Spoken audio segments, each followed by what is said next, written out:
नमस्कार मेरे प्यारे विद्यार्थियों, मैं कुमार दीपक आपका अपने YouTube channel DK tuition class में हार्दिक स्वागत करता हूं।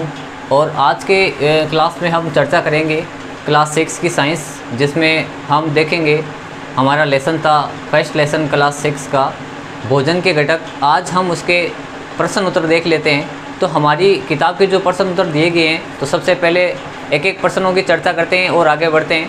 तो सबसे पहले चर्चा करते हैं प्रश्न संख्या 1 की। प्रश्न संख्या 1 क्या कहता है? क्वेश्चन फर्स्ट क्या कहता है? हमारे भोजन के प्रमुख पोषक तत्व कौन कौन से? तो आइए देखिएगा कौन कौन से हमारे भोजन के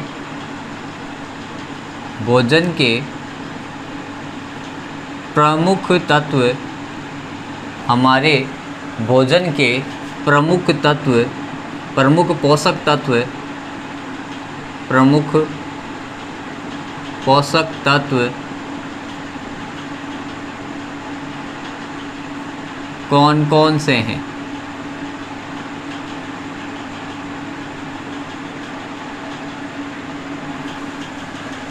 तो देखिएगा बच्चों, हमने एक एक प्रश्नों की चर्चा कर रहे हैं। इस सीरीज़ में अपन आगे की ओर बढ़ते जाएंगे। ये लेसन हमने जो पिछली क्लास थी हमारी विज्ञान की, उसमें पढ़ चुके हैं अपन कि भोजन क्या होता है, संतुलित भोजन क्या होता है, भोजन के पोषक तत्व क्या क्या होते हैं और किस पोषक तत्व के विकार से कौन सा रोग हो जाता है। तो हमने एक एक टॉपिक की चर्चा की, एक एक बिंदु की चर्चा की। तो अच्छे से हम जान चुके हैं कि भोजन के प्रमुख पोषक तत्व कौन कौन से होते हैं।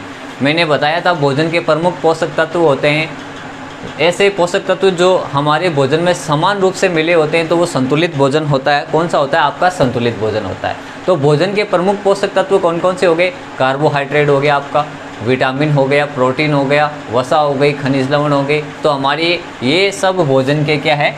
प्रमुख पोषक तत्व है। तो इसका आंसर मैं लिख रहा हूँ। आंसर क्या हो जाएगा? देखिएगा, हमारे भोजन के प्रमुख पोषक तत्व, प्रमुख पोषक तत्व कार्बोहाइड्रेट,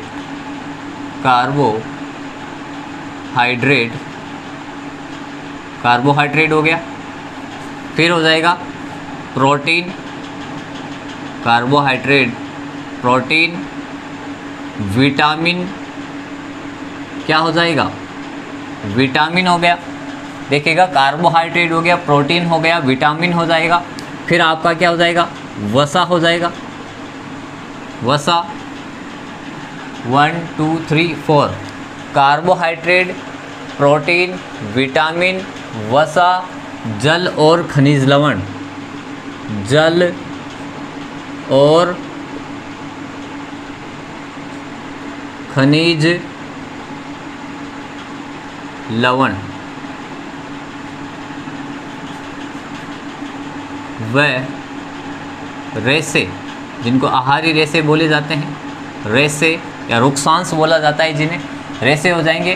तो हमारे भोजन के प्रमुख पोषक तत्व कार्बोहाइड्रेट, प्रोटीन, विटामिन, वसा, जल और खनिज लवण वे रेसे होते हैं, रेसे होते हैं। आइए आगे बात समझ में। तो भोजन के प्रमुख पोषक तत्व कौन कौन से हो जाएंगे? कार्बोहाइड्रेट हो जाएगा। हमारे भोजन के प्रमुख पोषक तत्व कौन कौन से हो जाएंगे? कार्बोहाइड्रेट, प्रोटीन, विटामिन, वसा, जल और खनिज लवण और रेसे हो जाएंगे।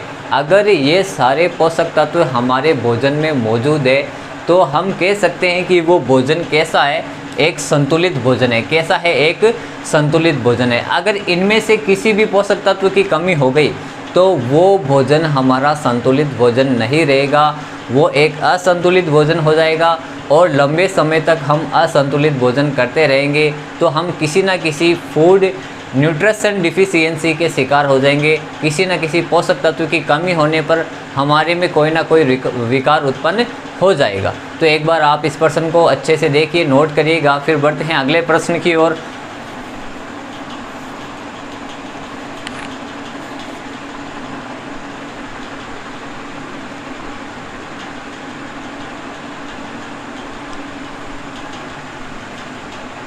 प्रश्नों को आप नोट करते जाइएगा अपनी नोटबुक में, नोट्स में जो आप भी नोट्स बना रहे हो उसमें डिटेल से नोट कर लेना अच्छे से।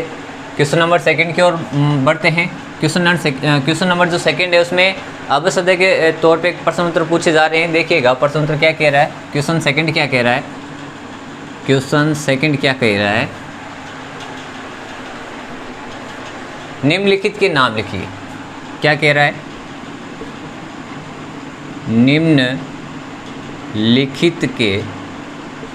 निम्नलिखित के नाम लिखिए। निम्नलिखित के नाम लिखिए। नाम किस किस के लिखना है आइए देखते हैं। पहला दे रखा है इसमें ए, क्या दे रखा है, पोषक जो हमारे शरीर को ऊर्जा प्रदान करता है। अच्छे से जानते हैं हम हमारे शरीर को ऊर्जा, कौन सा पोषक तत्व है, कौन से पोषक तत्व से हमारे शरीर को ऊर्जा मिलती है, अच्छे से जानते हैं अपन।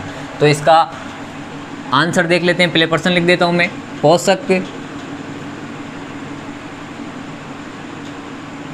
कौन से पोषक तत्व से या पोषक तत्व है जिससे हमारे शरीर को ऊर्जा मिलती है। तो लिखिएगा पोषक तत्व जिससे हमारे शरीर को ऊर्जा मिलती है, हमारे शरीर को ऊर्जा मिलती है। हाँ भाई, क्या क्या हो जाएगा, निम्नलिखित के नाम लिखना है। कौन से पोषक तत्वों से हमारे शरीर को ऊर्जा मिलती है। क्वेश्चन क्या पूछा गया है, पोषक तत्व जिनसे हमारे शरीर को ऊर्जा मिलती है। पोषक तत्व हम जान चुके हैं, कार्बोहाइड्रेट, प्रोटीन, विटामिन, वसा, जल व खनिज लवण। इनमें से कौन से पोषक तत्व है जो आप लोगे, खाने के साथ लोगे तो जिनसे आपके शरीर को ऊर्जा प्राप्त होगी। हम इस पार्ट में आसानी से पढ़ चुके हैं, आराम से पढ़ चुके हैं, समझ के पढ़ चुके हैं कि कार्बोहाइड्रेट और वसा ऐसे पोषक तत्व होते हैं जिससे हमारे शरीर को क्या मिलती है, ऊर्जा मिलती है। तो इसका आंसर क्या हो जाएगा भाई, आंसर क्या हो जाएगा, आंसर लिखते हैं। क्या हो जाएगा, कार्बोहाइड्रेट, क्या हो जाएगा, कार्बोहाइड्रेट व वसा, कार्बोहाइड्रेट व वसा। कार्बोहाइड्रेट व वसा ऐसे पोषक तत्व होते हैं जो हमारे शरीर को क्या करती है, ऊर्जा प्रदान करती है। क्या करती है, ऊर्जा प्रदान करती है। आगे देखते हैं, बी क्या दे रखा है, पोषक तत्व जो हमारे शरीर की वृद्धि व अनुरक्षण का कार्य करते हैं। देखिएगा, पोषक तत्व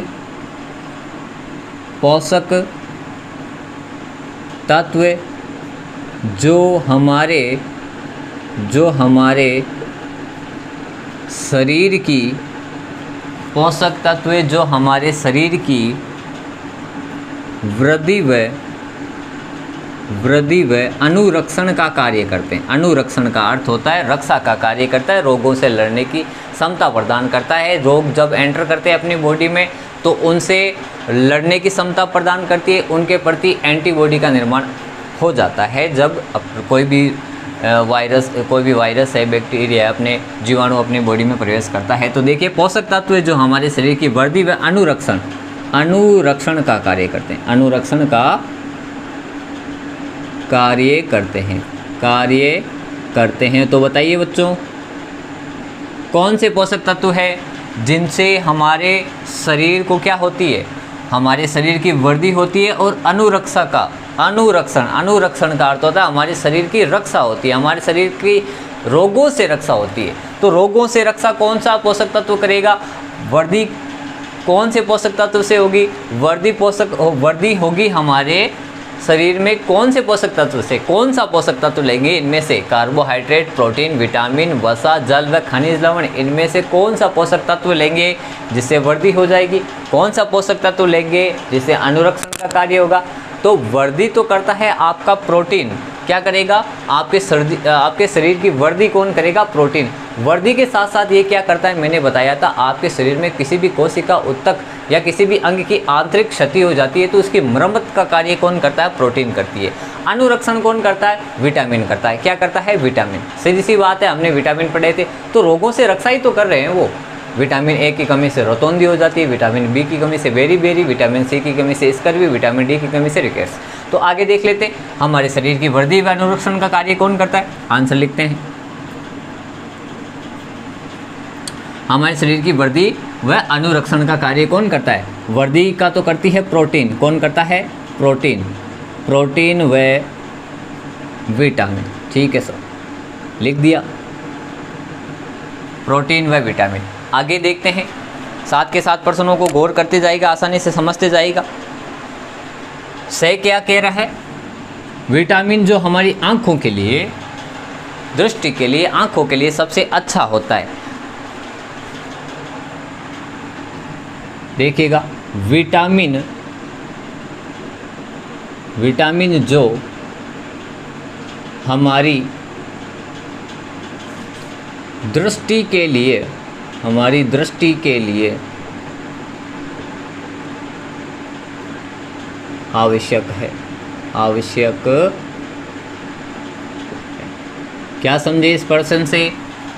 विटामिन जो हमारी दृष्टि के लिए आवश्यक है, इसका अर्थ है आँखों की देखने की क्षमता ज़्यादा कौन सा विटामिन करता है। कौन से विटामिन की कमी हो जाएगी तो हमें रात को या शाम के 5 बजे बाद धीरे धीरे दिखना बंद हो जाता है। कौन से पोषक तत्व की कमी हो जाएगी जिससे हमारी आँखों की रोशनी कमज़ोर हो जाती है, धुंधला दिखाई देना लगता है, आँखों से आंसू आने लगते हैं, पढ़ाई नहीं कर पाते हैं, पढ़ते हैं तो सर दर्द करने लग जाता है। कौन से पोषक तत्व की कमी हो जाती है? कौन से विटामिन की कमी हो जाती है? हमने देखा था विटामिन ए जो हमारी दृष्टि के लिए सबसे ज़्यादा इम्पोर्टेंट होता है, महत्वपूर्ण होता है। हम जानते हैं कि विटामिन ए ही ऐसा पोषक तत्व है जो हमारी आंखों की रोशनी को क्या करता है? बरकरार रखता है बच्चों। तो विटामिन ए की कमी से कौन सा रोग होता है? रतौंधी रोग होता है। कौन सा रोग होता है? रतौंधी रोग, जिससे हमें क्या होता है? शाम की 5 बजे बाद में धीरे धीरे कम दिखने लगता है। मारवाड़ी या सामान्य बोलचाल की भाषा में इसे रातिंदा कहते हैं। क्या कहते हैं? रातिंदा का अर्थ होता है रातिंदा, रात को थोड़ा थोड़ा वो इंसान अंधा होने लग जाता है। पूरी तरह से ब्लाइंड नहीं होता, धीरे धीरे होता है, थोड़ी थोड़ी। उसको क्या होता है? जैसे जैसे सनलाइट या प्रकाश कम होता है तो इसकी आई साइट क्या हो जाती है? थोड़ी कमज़ोर हो जाती है, जिससे उसको दिखना शाम के समय थोड़ा बंद हो जाता है। इसी को बोलते हैं रतौंधी रोग। तो कौन सा हो जाएगा? विटामिन जो हमारी दृष्टि के लिए आवश्यक है, कौन सा हो जाएगा? Vitamin A. विटामिन ए की कमी से कौन सा रोग होता है? रतौंधी। तो इसमें लिख लें विटामिन जो हमारी दृष्टि के लिए आवश्यक है, विटामिन ए हो जाएगा। कौन सा हो जाएगा? Vitamin A. कमी से कौन सा रोग हो जाएगा बच्चों? बताइए जल्दी से, कमी से कौन सा रोग हो जाएगा? कमेंट करके जल्दी बताइए। विटामिन ए की कमी से कौन सा हो जाएगा? विटामिन ए की कमी से हो जाएगा आपका रतौंधी रोग। आगे चलते हैं, रतौंधी हो गया। दे क्या कहता है हमारा? दे क्या कहता है?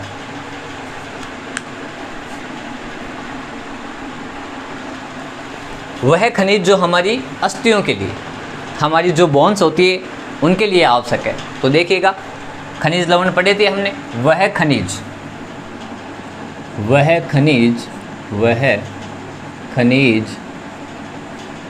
जो हमारी अस्थियों के लिए आवश्यक है सर। अस्थियों के लिए जो बोन्स होती है अस्थियों के लिए आवश्यक है, अस्थियों के लिए आवश्यक है। ठीक है, देखिएगा प्रश्न क्या लिखा है। प्रश्न ने क्या लिखा है? ध्यान से देखिएगा। वह खनिज जो हमारी अस्थियों के लिए आवश्यक है। अस्थियों के लिए कैसे आवश्यक है? अस्थियों के निर्माण के लिए आवश्यक है। कौन से पोषक तत्व या कौन से खनिज लवण ऐसे हैं जो हमारी बोन्स के लिए सबसे ज़्यादा इंपॉर्टेंट होते हैं, बोन्स की मजबूती के लिए, बोन के निर्माण में सबसे ज़्यादा सहायता करते हैं?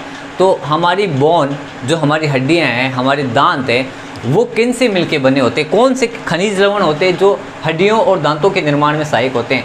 तो आपका सबसे प्रमुख खनिज लवण होता है अस्थियों के मजबूतियों के लिए, अस्थि की मजबूती के लिए, दांतों की मजबूती के लिए। क्योंकि अस्थि और जो दांत होते हैं वो किन से मिलके बने होते हैं? आपके कैल्शियम से मिलके बने होते हैं। किससे मिलके बने होते हैं? कैल्शियम से। तो मैं आपको बता दूं कौन से खनिज लवण हैं, कौन से खनिज लवण हैं जो हमारी अस्थियों के लिए आवश्यक है। कौन से हो जाएंगे? जल्दी कमेंट करके बताइएगा। पार्ट पढ़ चुके हैं यहाँ पर, तो कौन सा हो जाएगा? कैल्शियम व फॉस्फोरस। कैल्शियम और फॉस्फोरस एक ऐसे खनिज लवण हैं जो हमारी अस्थियों के लिए, जो हमारी बोन्स के लिए और हमारे दांतों के निर्माण में सबसे ज़्यादा महत्वपूर्ण भूमिका निभाते हैं, क्योंकि हमारे दांत वह जो हमारी हड्डियां हैं वो कैल्शियम और फॉस्फोरस से मिलके ही बने होते हैं। जो दांत की ऊपर की जो परत होती है, वाइट कलर की जो परत होती है, उसे इनेमल बोलते हैं।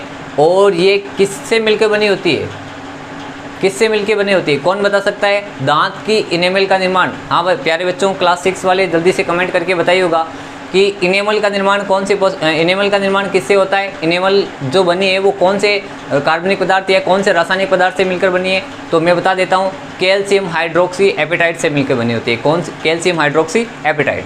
तो वह खनिज जो हमारी अस्थियों के लिए आवश्यक है, कौन से हो जाएंगे? आंसर लिख देता हूँ मैं, इसका आंसर क्या हो जाएगा? कैल्शियम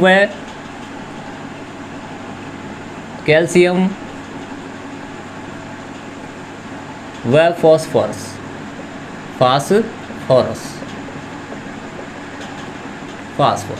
कैल्शियम और फास्फोरस ही ऐसे खनिज लवण होते हैं जो आपकी हड्डियों व बोन्स में पाए जाते हैं। फॉस्फोरस की विशेषता क्या है?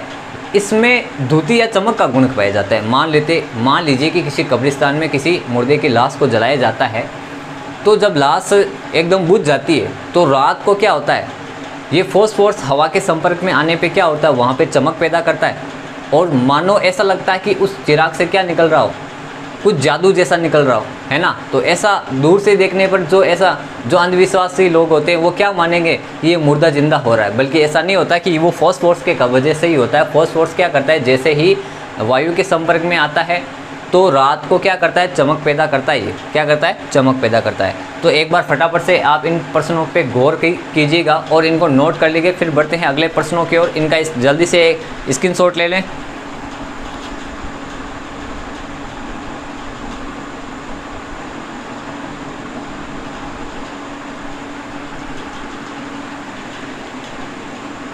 बढ़ते हैं अगले प्रश्नों की ओर।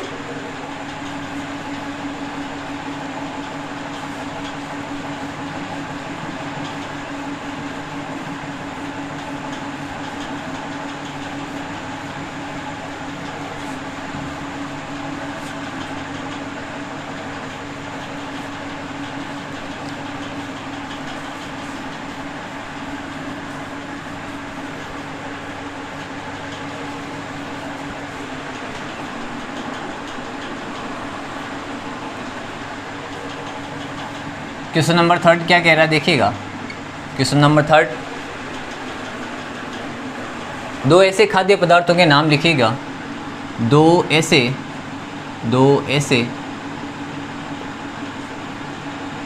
खाद्य पदार्थ यानी खाने वाले पदार्थ। दो ऐसे खाद्य पदार्थों के नाम लिखिए,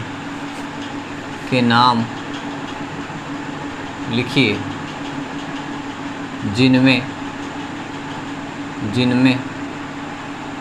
निम्न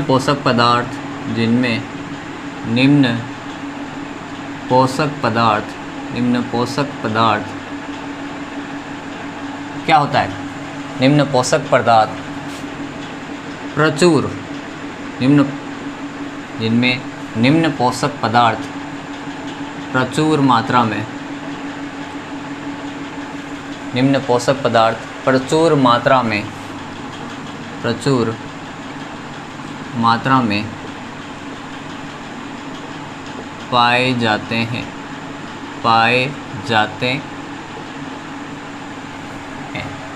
तो देखिएगा कौन कौन से पोषक पदार्थ हैं। हमें दो ही पोषक पदार्थों के नाम बताने।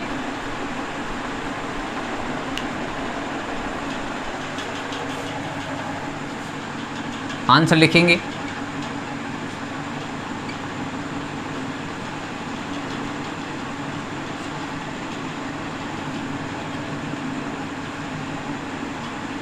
मंड, जिसको बोला जाता है स्टार्च।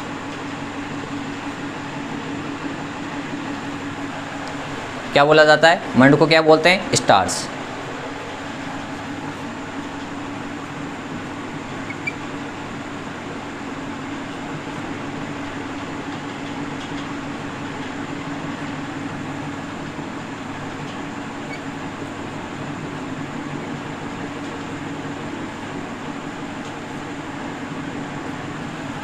हाँ, तो ये बच्चों देखिएगा हमारा प्रश्न है, दो ऐसे खाद्य पदार्थों के नाम बताने हैं आपको। दो ही ऐसे पोषक पदार्थों के नाम बताने, ऐसे पदार्थों के नाम बताते हैं जिनमें निम्न पोषक पदार्थ प्रचुर मात्रा में पाए जाते हैं। वसा, कौन कौन से खाद्य पदार्थों में वसा पाई जाती है? दो के नाम बताने। किसमें मंड व स्टार्च पाए जाते हैं? दो ऐसे पोषक पदार्थों के नाम बताने। आहारी रेशे किन में पाए जाते हैं? केवल दो पोषक पदार्थों के नाम बताने। प्रोटीन किस में पाई जाती है? वो भी आपको दो पोषक पदार्थ के नाम आपको यहाँ पे लिखने हैं। तो आइए चर्चा करते हैं एक एक के बारे में। सबसे पहले देखते हैं वसा। वसा का अर्थ होता है चिकने पदार्थ, तेलीय पदार्थ, है ना। तो दो आपको वसा वाले खाद्य पदार्थों के यहाँ पे नाम लिखने हैं। तो वसा किस में पाई जाती है? यहाँ पे मैं लिख देता हूँ। सबसे पहले घी। घी खाते हैं अपन रोज़ाना, जब खाना खाते हैं तो रोटी में डाल के खाते हैं घी को। तो घी क्या होता है? घी क्या होता है? आपका वसा होता है। घी में क्या पाई जाती है? फैट होती है, वसा होती है, क्योंकि चिकने पदार्थ जो भी होते हैं उनमें सभी में क्या पाई जाती है? वसा पाई जाती है। तो दो ही पोषक पदार्थों के नाम लिखने हैं अपन को। तो सबसे पहला हो गया घी, दूसरा हो जाएगा आपका तेल हो जाएगा। क्या हो जाएगा? तेल हो जाएगा। घी, तेल, दूध, आइसक्रीम जो भी है अपन को सिर्फ और सिर्फ दो ही लिखने हैं। उसके बाद मंड या स्टार्च। मंड और स्टार्च आपको पता है कि जो पेड़ पौधे होते हैं उनका खाना स्टार्च के रूप में इकट्ठा होता है, मंड के रूप में इकट्ठा होता है। तो ये मंड और स्टार्च किस में होता है? हमने परीक्षण भी देखा था अपनी बुक में, जो मैंने करवाया था, आलू में करवाया था, चावल का भी मैंने बताया था, है ना। तो मंड किस किस में होता है? आलू, स्टार्च किस किस में पाया जाता है? एक तो आलू में हो जाएगा, दूसरा चावल हो जाएगा। क्या हो जाएगा? आलू व चावल में क्या हो जाएगा? मंड व स्टार्च पाया जाता है। दो ही लिखने हैं आपको। आहारी रेशे किस में पाए जाते हैं? आहारी रेशे में आपको बता दूं, जितने भी हरी पत्तेदार सब्जियां होती है उनमें क्या पाए जाते हैं? आहारी रेशे पाए जाते हैं। सूखे मावे हो गए, उनमें आहारी रेशे हो गए। फल हो गए, उनमें आहारी रेशे हो गए। तो मैं लिख देता हूँ हरी पत्तेदार सब्जियां, हरी पत्तेदार सब्जियां, हरी पत्तेदार सब्जियां, हरी पत्तेदार सब्जियां हो गई, हरी पत्तेदार सब्जियां हो गई। उसके बाद क्या हो जाएगी? यहाँ पे फल हो जाएंगे। क्या हो जाएंगे? फल। हरी पत्तेदार सब्जियां और फलों में क्या पाए जाते हैं? आहारी रेशे। प्रोटीन किन किन में पाई जाती है? बताइए बच्चों, प्रोटीन किन किन में पाई जाती है? प्रोटीन हो गई आपकी दूध, मांस, मछली, अंडा, इन सभी में क्या पाई जाती है? प्रोटीन पाई जाती है। तो मैं केवल दो के नाम लिख रहा हूँ। सबसे पहले अपन लिख देते हैं जो सबसे ज़्यादा प्रोटीन वाला पोषक खाद्य पदार्थ है, उसमें क्या हो जाएगा? सोयाबीन। सोयाबीन के बाद मैं यहाँ पे क्या लिख दूँ? दाल लिख दो या मांस लिख दो। आप क्या लिख दो? दाल या मांस, जो भी है, दाल, मांस, मछली, अंडा वगैरह वगैरह, इन सभी में क्या पाए जाते हैं? ये जो पोषक पदार्थ दिए गए हैं ये सभी इनमें प्रचुर मात्रा में पाए जाते हैं। एक बार फटाफट से आप इस क्वेश्चन को नोट कर लीजिएगा, फिर बढ़ते हैं अपन अगले प्रश्न की ओर।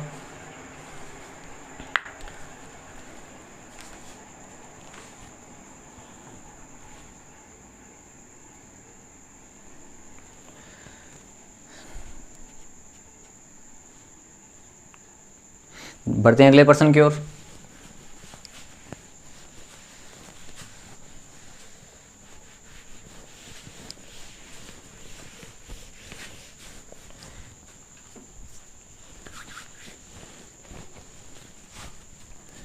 क्वेश्चन नंबर 4 क्या कह रहा है? क्वेश्चन नंबर 4 क्या कह रहा है? देखिएगा आपकी पाठ्य पुस्तक में क्या कह रहा है। निम्न में से सही कथन को अंकित कीजिए। निम्न में से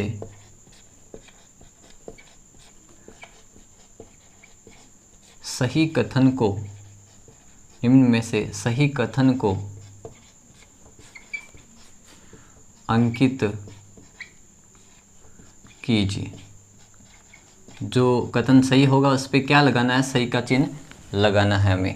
तो क्वेश्चन नंबर 4 है आपका, उसमें पहला क्या दिया गया है?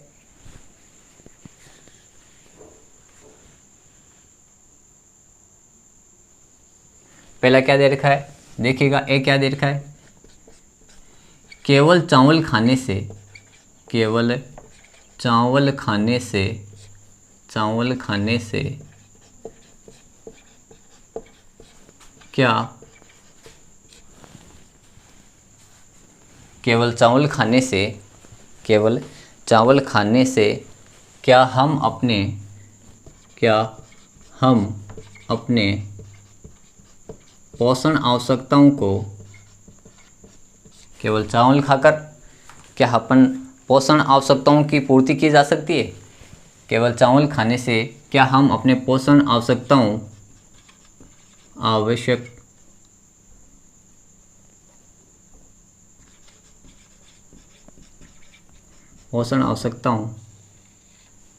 को पूरा कर सकते हैं? पूरा कर सकते हैं। इसके सामने ब्रैकेट बना हुआ है। क्या बना हुआ बच्चों? ब्रैकेट बना हुआ है। देखिएगा, क्या केवल चावल खाकर, केवल और केवल चावल खाकर क्या हम अपने पोषण आवश्यकताओं को पूरा कर सकते हैं? जो भी पोषण हमें चाहिए हमारे संतुलित भोजन में, मैंने आपको बताया था। क्या क्या बताया था कि हमारे संतुलित भोजन में हमें क्या क्या चाहिए? संतुलित भोजन में ये पोषक तत्व तो होने ज़रूरी है। कौन कौन से? कार्बोहाइड्रेट, प्रोटीन, वसा, विटामिन, जल और खनिज लवण और रेशे। यहाँ पर क्या पूछा जा रहा है कि केवल चावल खाकर यानी कि मंड या स्टार्च खाकर क्या हम अपने पोषण आवश्यकताओं को पूरा कर सकते हैं? कभी नहीं कर पाएंगे भाई। केवल चावल ही खा के कर सकते हैं तो बाकी का कौन करेगा? कार्बोहाइड्रेट कहाँ से लाओगे आप? प्रोटीन कहाँ से लाओगे? विटामिन कहाँ से लाओगे? जल व खनिज लवण कहाँ से लाओगे? आहारी रेशे कहाँ से लाओगे? आप अगर केवल चावल खाओगे तो आपके शरीर को केवल और केवल स्टार्च मिलेगा, मंड मिलेगा, इसकी तो पूर्ति हो जाएगी। लेकिन बाकी जो न्यूट्रिशन है, बाकी जो न्यूट्रिएंट्स है, बाकी जो पोषक तत्व है, उनकी क्या हो जाएगी? आपके शरीर में डिफिशियंसी हो जाएगी, कमी हो जाएगी और आप कोई ना कोई रोग से ग्रसित हो जाओगे। तो यहाँ पे क्या हो जाएगा? ये कथन क्या है? निम्न में से सही कथन को अंकित कीजिए। क्या ये कथन सही है? बिल्कुल गलत है। केवल चावल खाने से हम अपने पोषण आवश्यकताओं को पूरा नहीं कर सकते बच्चों। तो ये आपका कथन क्या हो जाएगा? गलत हो जाएगा, बिल्कुल गलत हो जाएगा। आप इसको नोट कर लीजिएगा। आगे का कथन क्या कह रहा है? वह क्या कह रहा है? संतुलित भोजन खाकर, संतुलित भोजन खाकर या भोजन करके, संतुलित भोजन खाकर क्या अभावजन्य संतुलित भोजन खाकर क्या अभावजन्य रोगों की रोकथाम की जा सकती है? अभावजन्य रोगों की रोकथाम की जा सकती है। रोगों की रोकथाम की जा सकती है। बताइएगा आप प्यारे बच्चों, संतुलित भोजन खाकर क्या अभावजन्य रोगों की रोकथाम की जा सकती है? तो आपका ये कथन हो गया दूसरा। आपको इसमें सही और गलत कथन छांटने हैं। क्या दे रखा है कि संतुलित भोजन खाकर, अगर हमारे भोजन में सभी पोषक तत्व मौजूद है, कार्बोहाइड्रेट भी मौजूद है, प्रोटीन भी मौजूद है, विटामिन भी मौजूद है, वसा भी मौजूद है, जल व खनिज लवण भी मौजूद है, आहारी रेशे भी मौजूद है, तो इनसे अगर हम रोजाना ये ले रहे हैं तो क्या हमें अभावजन्य रोग होंगे? अरे भाई, जब हम ये सारे ले रहे हैं तो अभावजन्य रोग होंगे नहीं, तो उनकी रोकथाम ऑटोमेटिक ही हो जाएगी। तो ये कथन बिल्कुल सत्य है कि संतुलित भोजन खाकर हम अपने अभावजन्य रोगों की रोकथाम कर सकते हैं। अभावजन्य रोगों की रोकथाम की जा सकती है। रोगों को बढ़ने से रोका जा सकता है। रोग होंगे नहीं, क्योंकि ये जो संतुलित भोजन ले रहे हैं तो आपके शरीर में किसी भी प्रकार के रोग, जो पोषण संबंधी जो विकार है, वो नहीं होंगे। तो ये कथन हमारा क्या हो जाएगा? बिल्कुल सही हो जाएगा। इस पर आप राइट का टिक कर लीजिएगा। एक बार आप जो टिक करता हूँ उनको पढ़ते जाइएगा, अभी बोर्ड से ही इनको माइंड में सेट कर लीजिएगा। अगला क्या कह रहा है इसमें?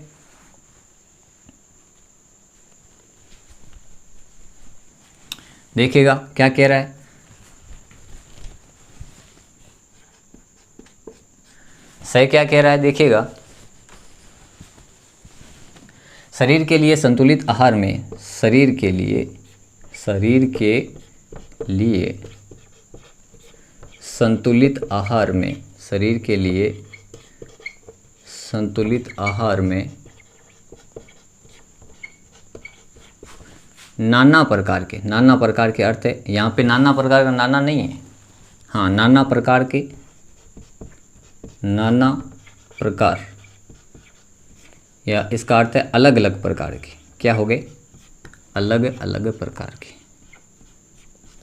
नाना प्रकार के जो पोषक तत्व है वो होने जरूरी है क्या, तो देखिएगा नाना प्रकार के खाद्य पदार्थ होने चाहिए, नाना प्रकार के खाद्य पदार्थ।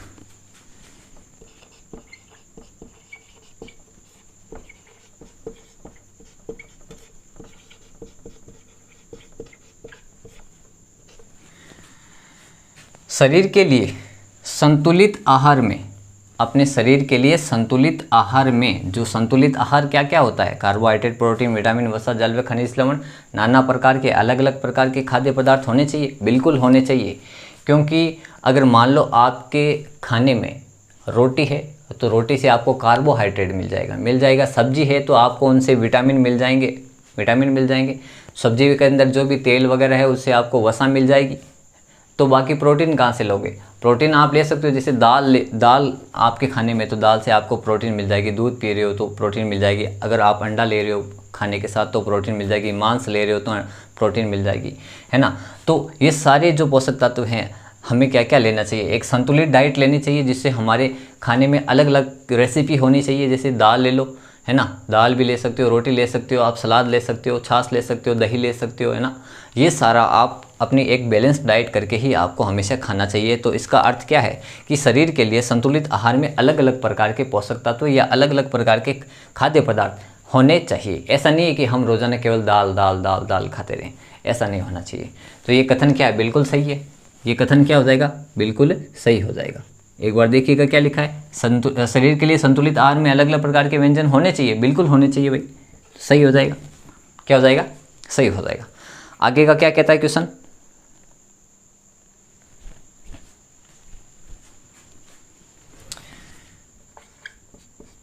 शरीर के लिए सभी पोषक पदार्थ, सभी पोषक, शरीर के लिए सभी पोषक पदार्थ की पूर्ति के लिए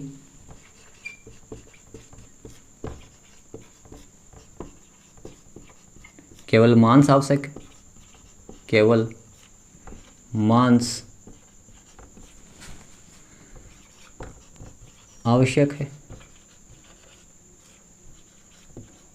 हाँ देखिएगा, अगर कोई ये मानता है कि शरीर के लिए सभी पोषक पदार्थ की पूर्ति केवल मांस से हो जाएगी, अगर कोई मांस मछली ऐसा खा रहा है, जो नॉनवेज जो है, लोग हैं जो नॉनवेज लेते हैं, अगर उनका ऐसा मानना है कि अगर हम नॉनवेज खा रहे हैं तो इसमें भोजन के सभी पोषक पदार्थ मौजूद है, ऐसा कहना या ऐसा सोचना बिल्कुल गलत होगा बच्चों।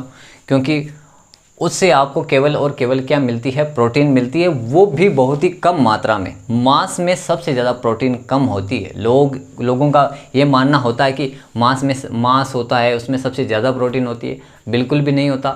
अपन ऊर्जा का 10% स्थानांतरण का नियम पढ़ेंगे, उसमें केवल 10% ही एनर्जी मिलती है आपको, एनर्जी बिल्कुल इसमें नहीं होती है। प्रोटीन सबसे ज़्यादा किस में हो सकती है, प्रोटीन सबसे ज़्यादा सोयाबीन हो गई, दाल हो गई, आप में इनमें होती है। तो शरीर के लिए सभी पोषक पदार्थ की पूर्ति के लिए केवल मांस आवश्यक है। मांस खा के क्या सारे पोषक पदार्थों की पूर्ति की जा सकती है? नहीं की जा सकती है। मांस से आपको केवल और केवल प्रोटीन मिल सकती है, कार्बोहाइड्रेट नहीं मिलेगा, विटामिन नहीं मिलेगी, है ना, वसा मिल सकती है, बाकी नहीं मिलेंगे।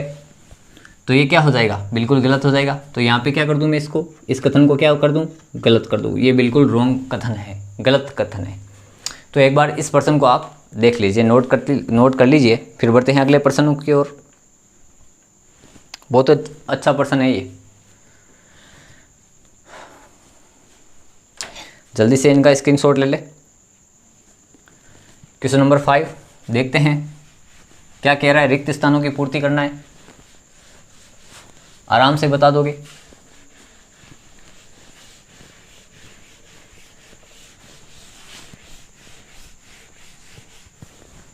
क्वेश्चन नंबर 5 क्या कह रहा है, रिक्त स्थानों की पूर्ति कीजिए। ये हमारा क्वेश्चन नंबर 5 क्या कह रहा है? रिक्त स्थानों की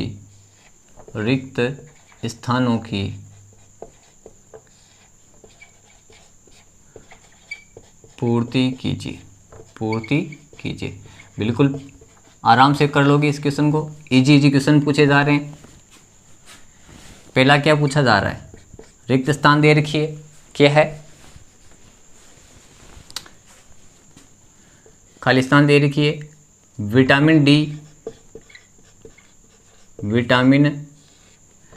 डी के अभाव से होता है,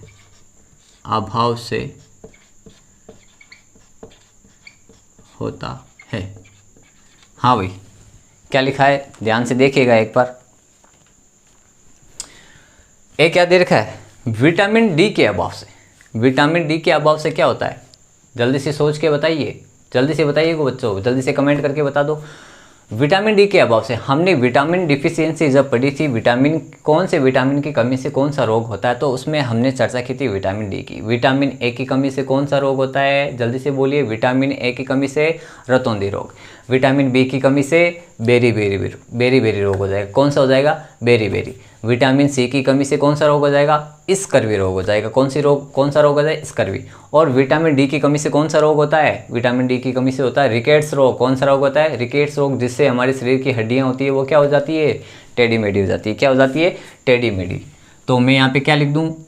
रिकेट्स रोग विटामिन डी के अभाव से होता है। तो लिख दीजिएगा यहाँ पे रिकेट्स रोग हो जाएगा। इसमें रिकेट्स रोग विटामिन डी के अभाव से होता है। अगर विटामिन डी के हमारे शरीर में कमी हो जाएगी तो कौन सा रोग हो जाएगा?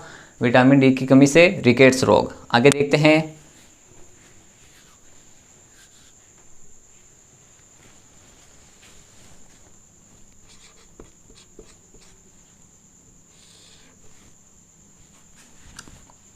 बी क्या कह रहा है?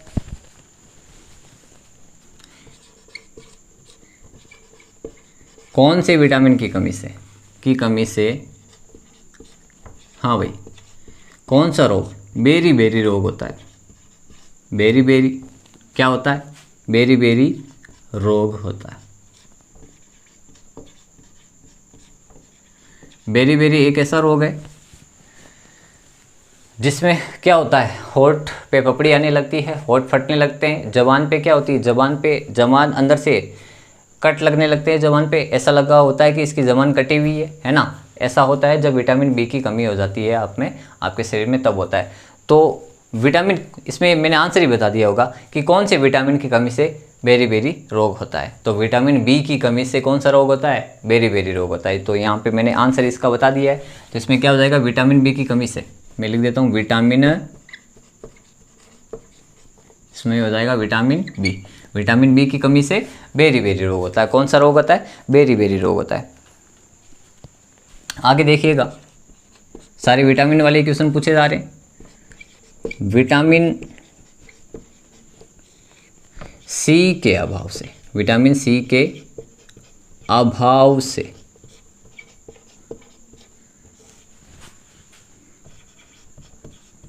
होता है। कौन सा रोग होता है भाई?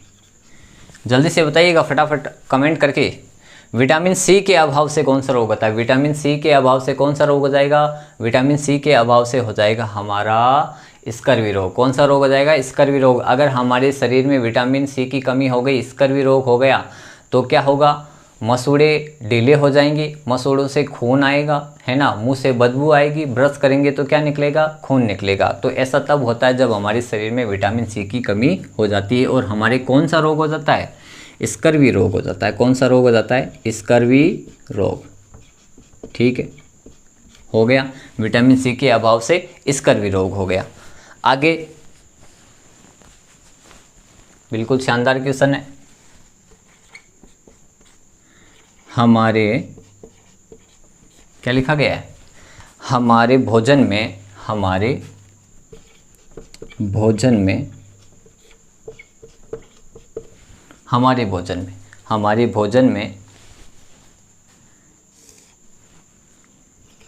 के अभाव से कौन सा रोग? रतौंधी रोग होता है। रतौंधी रोग होता है। रतौंधी रोग होता है। हाँ भाई प्यारे बच्चों, बता दोगे आराम से हमारे भोजन में कौन से विटामिन की कमी से रतौंधी रोग हो जाएगा? हमने पढ़ा था, अभी मैंने बताया था कुछ देर पहले ही कि हमारे शरीर में अगर विटामिन उस विटामिन की कमी हो जाएगी। किसकी? उसकी, जिससे हमारे शरीर की आंखों की रोशनी धीरे धीरे क्या होने लगेगी? कम होने लगेगी। क्या होने लगेगी? कम होने लगेगी। तो व्यक्ति को शाम को 5 बजे बाद क्या होता है? धीरे धीरे दिखना बंद हो जाता है, उसको रतौंधी रोग हो जाता है। कौन सा? रतौंधी, रातिंदा होने लगता है उसको। तो हमारे भोजन में विटामिन ए के अभाव से मैं लिख देता हूँ, विटामिन ए के अभाव से रतौंधी रोग हो जाता है। कौन सा रोग हो जाता है? विटामिन ए की कमी से रतौंधी रोग हो जाता है। तो ये थे आपके प्रश्न उत्तर क्लास 6 के प्रश्न उत्तर पार्ट फर्स्ट के। पार्ट का नाम है भोजन के घटक, और आज हमने इस पार्ट को पूरी तरह से कर लिया है। लगे रहिए, डटे रहिए। जिस दिन हमारी मेहनत का सिक्का उछलेगा उस दिन टेल भी हमारा होगा और हेड भी हमारा होगा। मैं कुमार दीपक अब आपसे विदा लेता हूं और मिलते हैं एक नई क्लास में एक नए पार्ट के साथ। तब तक के लिए धन्यवाद।